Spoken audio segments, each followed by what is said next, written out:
నేనే కావాలని నన్ను చేసుకుంది సుమతి, నా బలం, నా భార్య.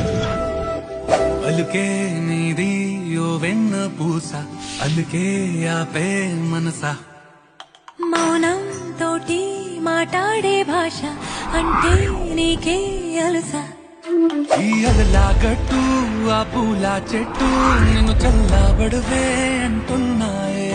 ఏం జరగనట్టు నువ్వు కరిగినట్టు నీ కరగనంటూ చెబుతున్నాలే.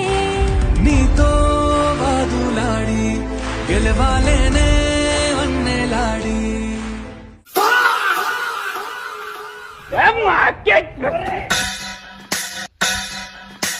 有人。